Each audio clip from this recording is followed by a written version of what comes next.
was never really good playing role of the puppet. Too busy being me to be concerned with perception of the public. Everyone is buzzing, but everybody ain't thinking about a budget. I want ownership in something. Niggas Faizon love. I was like, hey man, this is what is it with Faizon? Why he in it with everybody? I think Faizon I think he don't figure out the internet.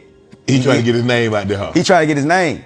But dealing with Wayne, he don't know you dealing with the wrong one because people knew me. He don't know what's going on in the loop. So he try to get hot, but he ain't got his information right, so he sounds stupid. But why does he care? He ain't paying for a concert ticket. He don't have to listen to your... He ain't up, man. If I had his career, I'd cry. If I've been doing comedy like a woman, right, it don't want you. Right. If you've been doing that long, bro, it don't like you, dog. If your biggest thing is an elf suit, and you bragging about being in these people elf suit. Well, he did play Worm. I mean, he did play Big Perm. Listen to that. Big Perm. You a grown man and you still graduating. Bragging about a big worm, big, you know what I mean? Yeah. Whatever. Bro, I've been in the game a few years. Yeah. I done ran it up and I got my audience. Right. And I'm good. And I feel bad for him. Come like, man, bro, you ain't got to do that. Cause I show you the game. Right.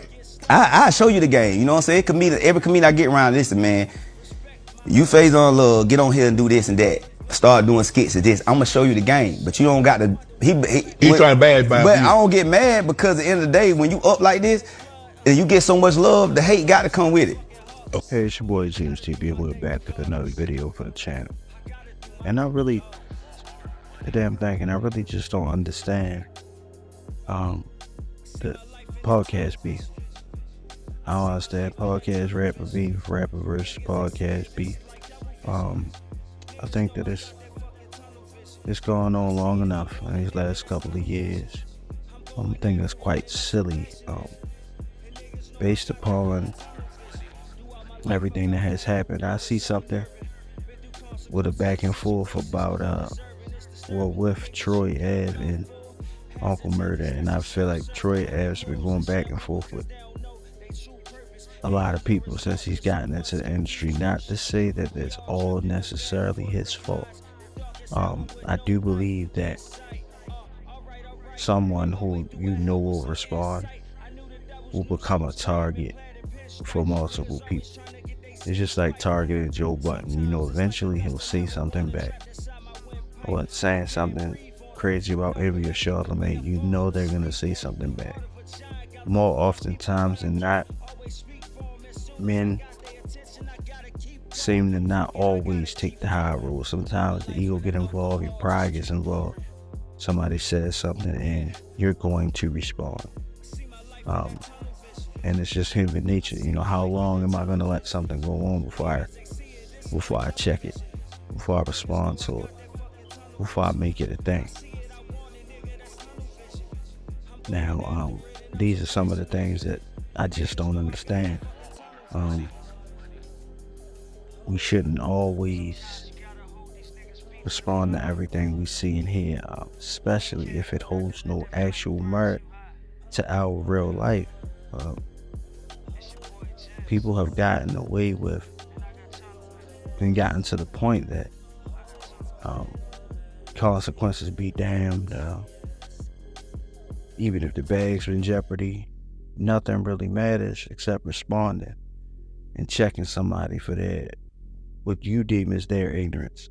But sometimes what you deem as something disrespectful is just their opinion, how they felt on something that you may have been a part of.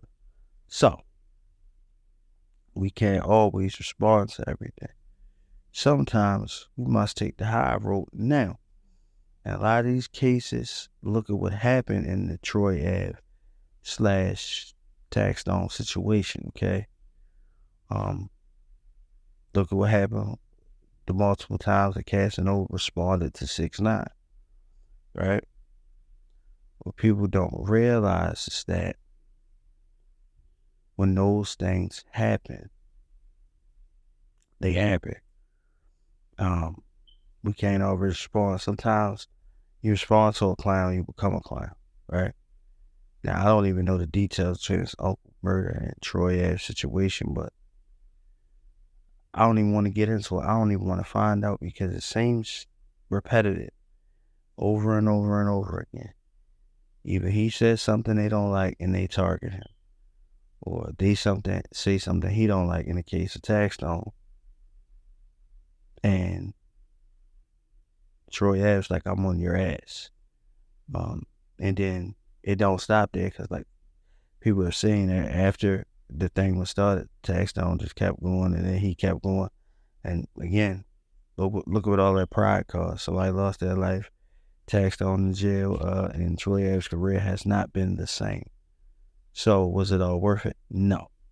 I